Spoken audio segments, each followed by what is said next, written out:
You'll be hearing a lot this coming week from John Winston Howard, Australia's 25th Prime Minister.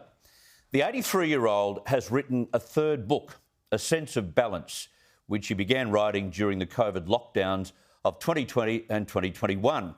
It's launched on Wednesday. And I noticed the Australian newspaper has been given extracts already, and journalist Troy Bramston has written a couple of stories on what's featured in the book, coupled with an interview with the author himself. And after reading this weekend's story on A Sense of Balance, I couldn't help but think that the grandfather of the Liberal Party, someone we trusted for 11 years, and who ended up being the greatest Prime Minister of our generation, has not been so honest with the public. Now, I have great respect for John Howard, don't get me wrong, but there is something inherently disappointing with volunteering to campaign for your party, for the Prime Minister of the day, really, as he did again this year, and say all kinds of complimentary things about the government, to then write a book and bag that same government. Now, let me explain what I mean. And I don't wish to be overcritical of John Howard. Only the permanently twisted would not appreciate his tremendous legacy and, of course, his contribution to running this country. But he did wax lyrical during the campaign in May at what an outstanding government we had and why it was imperative to vote them back in. Here's an example. You have an idea of how well this pandemic has been handled. Running this country is not easy. It's a very challenging task. And Scott Morrison has demonstrated over the past 3 years. When you think of how this country is coming out of the pandemic at a faster growth rate than other comparable countries. Now, there are a lot of issues in this election campaign, but it really does boil down to one of who do you want to lead the country for the next 3 years? Do you want in Scott Morrison, a man who's demonstrated a mastery of the detail of government? And now, just 3 months later, we get the truth. We actually discover that John Howard was not supportive of several policy positions, nor supportive of the way the party treated its leaders, nor was he a fan of the disintegration of the party via its more modern factional behaviour. Despite saying to Troy Bramston that he owes the Liberal Party everything that he achieved in politics, and how he feels very strongly that there is an obligation of reciprocal loyalty, well, he lined up the Morrison government and went bang.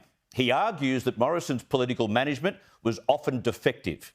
He is critical of his failure to put the Integrity Commission legislation to a vote in Parliament, which he says allowed critics to say it was not serious about dealing with corruption. He now feels it was a failure not to resolve internal differences over its religious discrimination bill, which had the government in some disarray on that issue.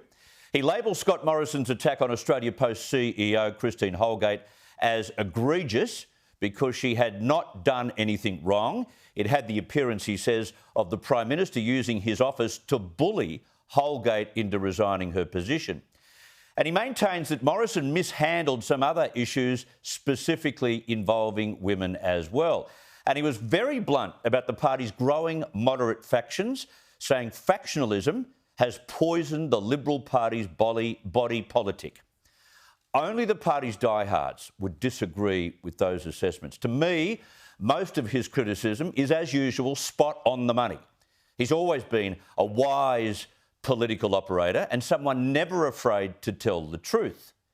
But we didn't get any of that truth during the campaign, did we?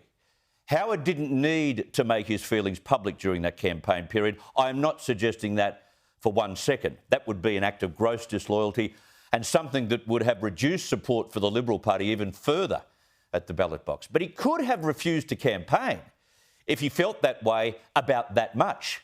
He could have turned up for local candidates, maybe, those that he had a personal association with, and not campaigned for the party as he did in at least 3 states. He told us the Morrison government was worth reinstating, but the truth was he felt strongly that the Libs had mishandled issues, didn't take the right position on integrity and women, and had poisoned the party via the acceptance of factions. They are sizable criticisms. Now, when you respect someone as much as we do John Howard, it's just a bit rich to now hear the truth which shows us that despite what he said in May, he did not agree with the previous government about much at all. So not only do we have to read between the lines as pundits when our current crop of politicians open their mouths, we have to do the same when the legends return at campaign time. It is a lesson worth noting for next time they recruit a party legend.